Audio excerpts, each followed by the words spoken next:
Sa pangalan na, nasa mukha pa. Ganda ka, ganda yarn. Ito na, ang nagmamaganda at feeling diva. Ganda Wanda! Yes, friend! Umpisahan mo na ang pagpili ng bulaklak na gusto mo sa darating na Valentine's. At ngayon pa lang, tanggapin na natin na tayo rin ang bibili niyan para sa ating mga sarili. It's me, Ganda Wanda, your feeling arang diva. Kasama niyo na dito sa Yes FM. Wag ka mag-zoom, alam ko kung ano ang sasabihin ko. Yung mga magaganda, bihirang magkamali yan.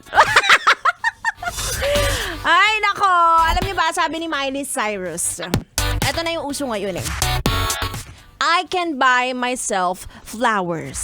Diba? Minsan nga mas mahal pa sa bulaklak yung kaya kong ibigay sa sarili ko.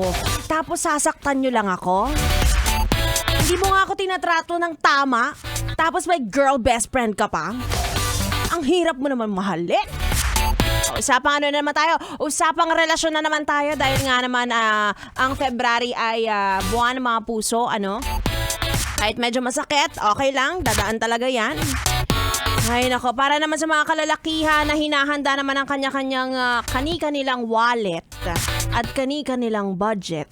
Ay, ito ay personal na opinion ko lang ha, at pa yung yes friend lang, ano? Hindi naman kailangang mahal. Hindi naman kailangang garbo. Nasa sa inyo kung paano nyo gagawing espesyal ang araw ng mga puso. At may dahilan yan. Feeling ko may dahilan yan kung bakit 14 yan.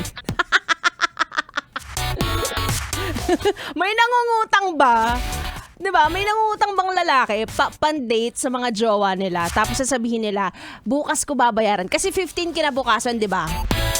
May ano dito, may umiiling dito yung tech namin. Wala daw nangungutang. Hindi uso yun sa inyo. Nangungutang para pang pan-date sa jowa. Dapat meron ka talagang sariling pera. 'Di ba? Doon naubos yung pera. O bakit? Ikinasaya mo naman yun, di ba? Yun naman ang importante. Ay nako, ito na nga ba sinasabi ko eh. Society lang naman ang nagsasabi na kailangan mahal. Kayo talaga yung may isang bouquet ng bulaklak. Nasa isang mamahaling restaurant, may 5 meal course pa, 'di ba? With matching candlelight. Kung kaya mo naman, sige. At masaya naman kayo dyan both. Good. Pero dapat pareho kayong masaya, okay? Kaya nga araw ng mga puso eh. So lahat ng may puso dapat mag-celebrate. Kahit saging. Deserve ang mag-celebrate sa Feb 14. Hay nako, para sa mga merlat ko namang yes friend na single, posible pa rin namang i-celebrate ang Valentine's mag-isa.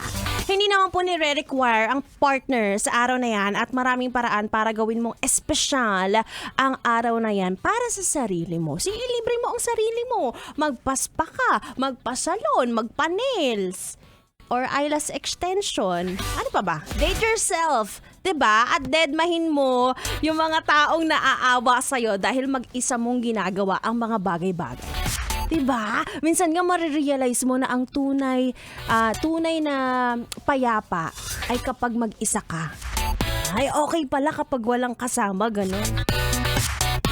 Kaya yung mga magbibideo dyan, na mga taong nag-e-enjoy sa sarili lang oras, tapos i-upload nyo sa TikTok, tapos puputaktehin nyo na mga comments na, ay, nakakaawa naman siya, mag-isa siyang kumakain. Ay, kawawa naman siya, walang nagbibit-bit mga binili niya. Ay, hayaan mo, mahanap mo rin yun, yung makakasama mo habang kakairita tong mga nangingialam po kayo. Well, para sa akin, para kay Ganda Wanda, no, mas nakakainggit yung mga nahahanap na nila yung peace sa sarili nila. Dahil sa panahon ngayon, yan ang pinakamahirap hanapin kesa sa jowa. Opo. Sabi ko sa inyo madali lang hanapin ng jowa. Mahirap hanapin yung magtatagal at yung may peace of mind ka, 'di ba? Anyway, willing naman ako samahan ka sa 14. Oras mo lang, sapat na sa akin. Kaya naman, sige na yes, pre, nagmamakaawa ako. Samahan mo na ako hanggang alas 9 ng gabi. Hindi hanggang alas 9 ng umaga. OA.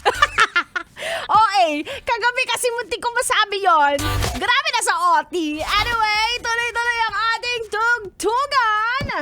Again, kasama niyo po ako, Ganda Wanda, mga yes friend. Tuto ka lang, dito lang sa 101.1 Yes FM. 101.1 Yes FM.